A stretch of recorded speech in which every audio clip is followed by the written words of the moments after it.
to Voter Pod, where we talk to a couple of top 25 basketball voters. With me is John Werner and Chad Konine. Guys, good to see y'all again. Good to see you guys. Yeah, just put it on the camera to see both of y'all. There you go. That's important. I figured it out. I've mastered the Zoom meeting. So guys, let's just jump right in. You guys have to vote on these teams each week. And as it pertains to the teams that you cover, you haven't really had a chance to cover them lately because both of them have been on pause. The Baylor women haven't played in a while. Kim Mulkey had a positive COVID test, and so she's been on the shelf, and they're dealing with that. Yeah, and of course, we haven't heard specifics, and we probably won't, but apparently it worked its way through the team, at least with positive tests. I don't know how many people were actually sick, but when they didn't have they didn't meet the roster threshold for the Kansas game even. So I guess they're quarantining, probably some contact tracing and whatever. Right. And then meanwhile, Baylor men had their game with West Virginia postponed from Tuesday night. That was an issue with the Mountaineers, who we'll talk a little bit more about later. But Baylor will next play Saturday, right? Fingers crossed. Well, I think it's going to happen. Okay. Yeah. That's famous last words. But so my question to you guys is, obviously, the Lady Bears and the Bears aren't the only teams dealing with COVID. Obviously West Virginia is one of them, others. But how do you guys sort of interpret those kind of teams when you're voting? Evaluate them, I should say. Yeah, well, I know, this question came up for me last week because NC State is still my number one team, and I kind of went back and made sure I knew why they were my number one team. They're undefeated and they've got a win at South Carolina. So, when you beat the previous number one and you're undefeated, to me, you deserve to be number one. Now, the other voters feel differently, or some at least. Well, I'm the only one voting for them number one anymore, as I see. Stanford, I guess based on Stanford's win over Oregon, they vaulted up and got the other 29 first place votes this week. But I'm sticking with NC State, and I haven't seen any reason not to. Like I said, Stanford beat number 11 Oregon, and that's great. But NC State beat number 1 South Carolina, and then they didn't play last week. But I'm not going to bump them down because they didn't play. And Stanford, was ranked high and picked high in my poll as well. But I think there comes a point when, like, if you're moving, for example, I moved A&M up 4 spots last week, and that was because they beat 2 ranked teams, including a team that was ranked in front of them. Now, I would be inclined to move them up in front of somebody that hadn't played, although, that's really tested because I have Baylor at number 5. Now, do I think A&M has proven it's better than Baylor right now? They haven't played each other and not going to play each other, but even if Baylor didn't play and A&M was ranked right behind them, I don't know that would move. There's I think the top 5 or 6 places in women's college basketball, NC State, South Carolina, UConn, Stanford, Baylor, and Louisville by mine, are rock solid and have to prove otherwise that they don't belong in those spots, So I don't know about you, John, but I think, the top is more solidified unless somebody loses. Down now, 15 to 25, there might be more fluidity in terms of, okay, well, this team didn't play and that team beat a ranked team, so I'm going to bump them up in front of them. Yeah, to me, if you're paused for a while, it's really hard to move up. I think you're either going to stay in the same spot you are, or you're going to move down, just because other teams are playing.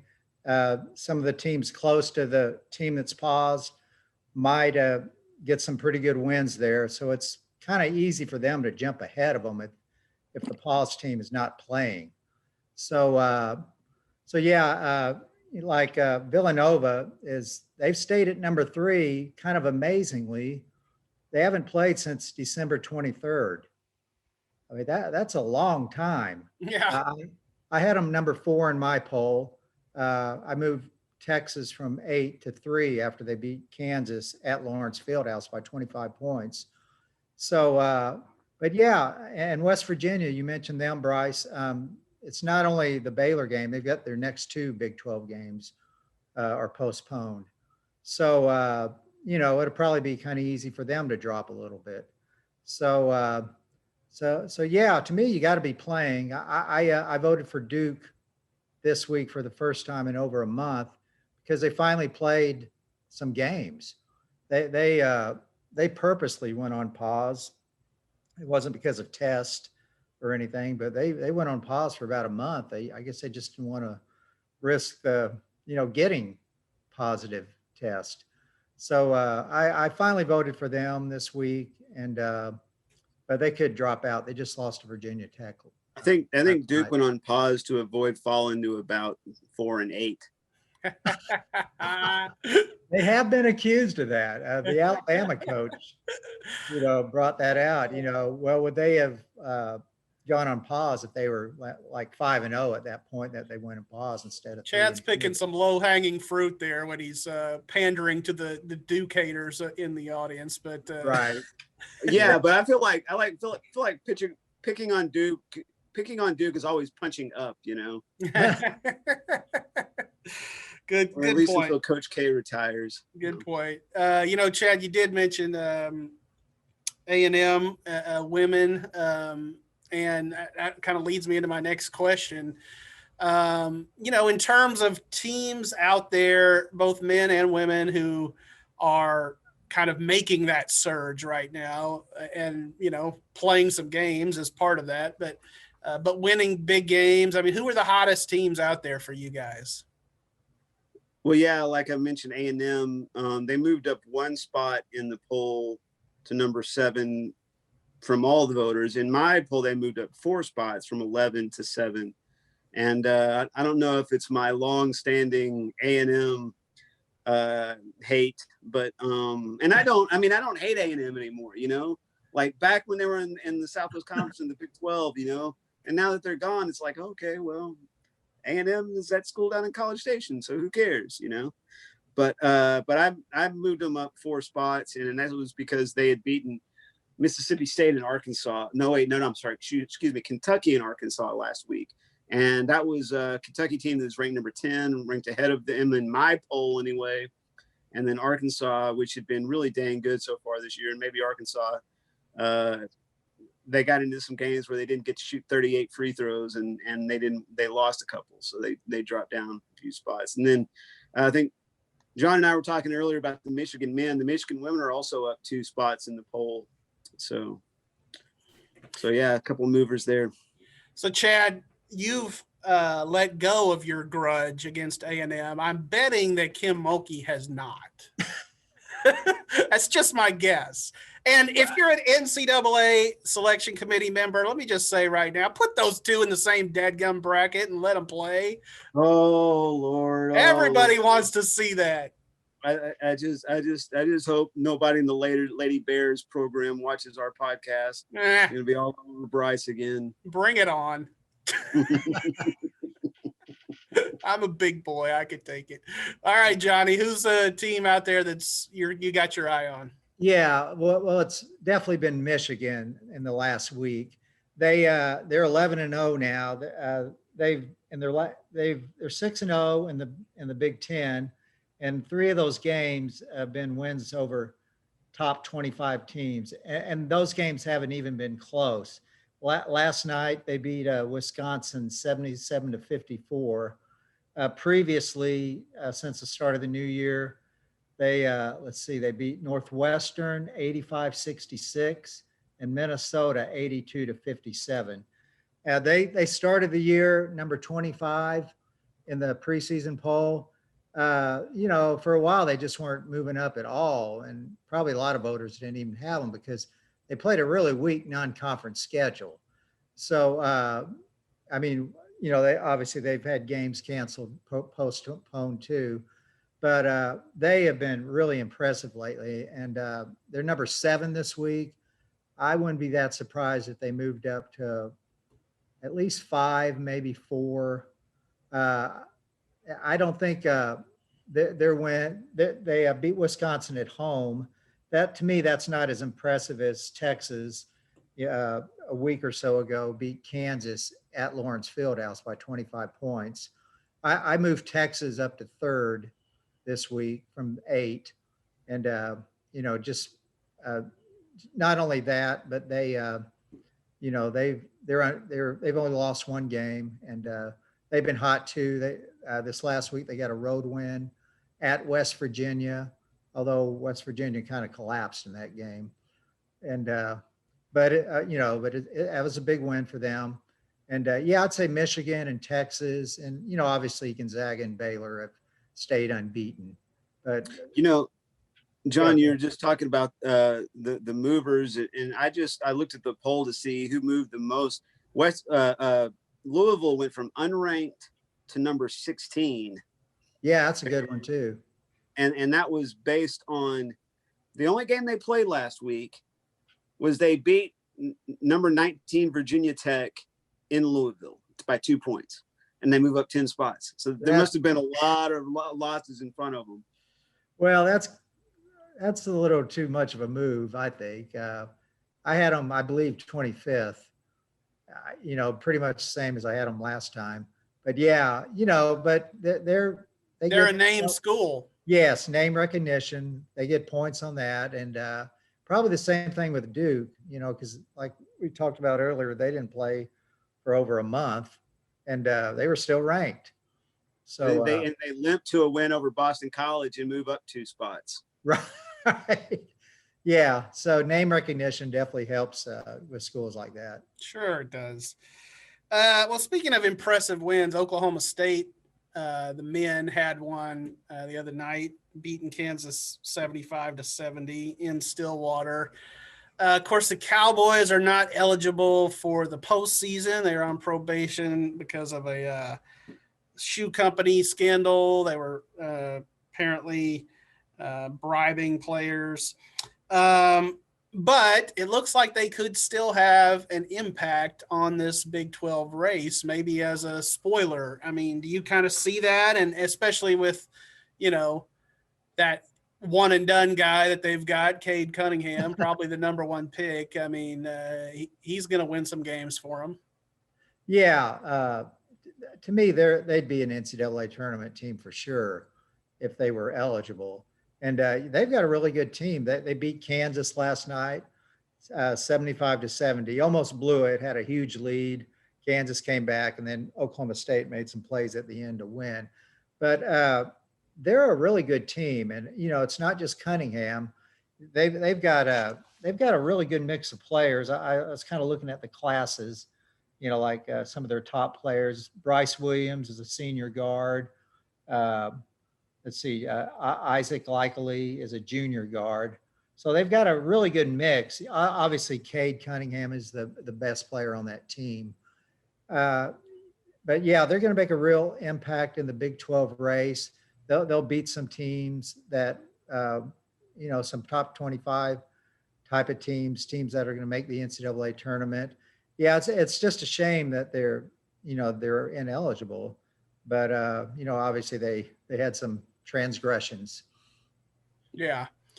Well, they should be fun to watch. And like you said, I mean, certainly will probably upset some teams or maybe they won't even be upsets. But as far as the top 25 matchup of the week, according to our college basketball page in the paper today, it's Baylor and Texas Tech on Saturday. We briefly talked about that game earlier, but Bears will go to Lubbock. It's number 2 versus number 15. Should be a great matchup. How do you guys see this one? Go ahead, Chad. Well, I definitely think Texas Tech is going to win. I'm not even sure why Baylor is going to get on the plane and go out there. Do you have them? I would just stay home, eat some VTEX on Saturday, and Chad, they might just say they tested positive. Can you pan that might be another good your office there and show us some of your Texas Tech gear that you have? Well, I purposely didn't wear any of it, But in all seriousness, this is a dangerous game for both teams. This is a situation that ever since Tech went to the Final Four, I feel like they played a lot of games where they got the other team's best shot. Like teams played better against them than you expected. And this is not that situation. This is a reverse situation that Tech gets to be in, which is kind of a rarity for them these days. But, I haven't watched Tech a lot this season, and especially they played Iowa State on Saturday and just mauled Iowa State. But the thing is, Iowa State is not very good this year. And they got that one dude, Solomon, who's been around for about a decade, it seems like. But they don't have, when they have, the ball in the half court, you don't worry that, it's going to be hard to stop so-and-so from getting the bucket. And what I've noticed is when Tech plays teams, like when they played Houston back in December, or I guess that was Thanksgiving weekend. When they've got a guy like Houston had in Sasser and Baylor has and Jared Butler and Oklahoma State has and Isaac Likely and Cade Cunningham, that if that guy drives, if that guy, gets a step and drives, he's either going to get a good shot or get fouled. And sometimes that puts, because of the way Tech commits to defense and because they switch on all screens, they get in a difficult situation a lot in those circumstances. And I think Baylor is really going to give them a problem in that scenario. Now, on the flip side, Tech is a really good team. They can beat anybody in the country if they're making shots. But Tech has not been the most fluid offensive team so far. But if Matt McClung and Kyler Edwards are hitting for 3-point range and the ball's going in, especially early, the Texas Tech is a very dangerous. I mean, to me, the talent on this Texas Tech team is a little bit underrated because it's the most talented team they've ever had, just on paper, on recruiting wise. But, you look across the Big 12 and who can't you say that about, besides Iowa State? It's terrible. Johnny? Yeah, this obviously one of Baylor's toughest games. It always is going out there. Baylor, they're going to have to start getting off to better starts. Iowa State, they got off to a bad start. TCU, they trailed at halftime. And against good teams, it's going to be harder to come back from those. But at the same time, Baylor always plays good defense. So that's always going to give them a really good chance to win. And, they've got a great bench. This last game against TCU, they ended up winning 67-49, but they only got 6 points off the bench, which is real unusual for this year. The previous game against Oklahoma, the bench scored 40 out of 76 points. So, but, a lot of it, Baylor's, especially Jared Butler, was really hot. So their starters played a lot. Butler had a season high 28 points against TCU. Yeah, I think the key for Baylor, they don't always have to have a couple guys hot because somebody else is probably going to be hot because they've got, they've got 5 guards who can all go off. And Butler doesn't have to be hot every game. So, I think one question for Baylor as they move on, if they start playing some teams with some more height, that could be an issue because they don't really have just a whole lot of height. They've got good rebounders. Mark Vidal's a great rebounder at 6'5". But really Flo Thamba is the only guy, who could really maybe match up against a real tall guy. He's 6'10". Jonathan Tchamwa Tchatchoua. I'm not sure if I got that right or not. No, I don't think so. But go. I think I pronounce it different every time. Tchamwa Tchatchoua, I believe. Yeah. You just need to come up with a solid nickname. It's right. Everyday John. Everyday John. Let's just go with that now. Call him 4T. However many T's are in his name, just call it like whatever it is, 6T. Just call him that. Yeah. But yeah, I mean, he can guard big guys, but at 6'8", say if the opposing team has a couple, 6'10", 7-foot guys, that could be a problem going forward. But Tech is only going to get better as the year goes on. So this might be a good time for them to face them in Lubbock because in a month, I think they're going to be really good because, they've had a lot of new parts this year. And, Baylor's parts have been there for a long time. So I think Baylor's got a pretty good shot, but it's going to be a good game. Well, it's interesting you mentioned how going up against teams with height because, that would look like it would be Tech's Achilles heel as well. And, a couple of years ago, they had Tariq Owens. It was a 6'11" guy with a lot of bounce, or 6'10" guy with a lot of bounce. And he was the rim protector that they don't really have now. But when you think about it, so Kansas has got McCormick, which he hadn't done a whole lot for him lately, right? And Texas has got Greg Brown is a 7-footer, right? Right. Outside of that, who you got to worry about 7-footer wise? I mean, Samuel, I guess Samuel helped TCU kind of give them a game, but Yeah. Well, I mean, and that's the name of the game nowadays. I mean, I just finished reading a book about the NBA called Sprawl Ball, that deals with, just the 3-point revolution of the game and teams playing smaller. And Chad mentioned the switching on picks, and they play a different kind of basketball now than they did 30, 40 years ago, for sure, or even maybe 20 years ago. There's certainly more threes, and it's a very guard heavy game. Should be an entertaining one on Saturday in Lubbock. I'm sure we will all be watching. What time is that game, by the way? 3. 3 o'clock. Yeah. Okay, good. So good. Maybe I can calm down from it before I go over to the Farrell Center at 7 or 6 or whenever I go over there. Are you going for sure? Or is that an if? Like if one result happens, then I won't go. Oh, you mean will the game happen? Yes. I'm gonna. You know what? It's kind of like football season. I'm gonna just plan on there being a game, but I'm not gonna write my advance until I absolutely have to. that's a good call. That's a good call. Yeah, I learned my lesson there in football. All right. Well, good stuff, guys. And we will reconvene next week, talk a little bit more college basketball. But yeah, we'll talk about how much John raised the Red Raiders and dropped the Bears after Baylor lost in Lubbock. nice. Ouch. Well played. Good stuff.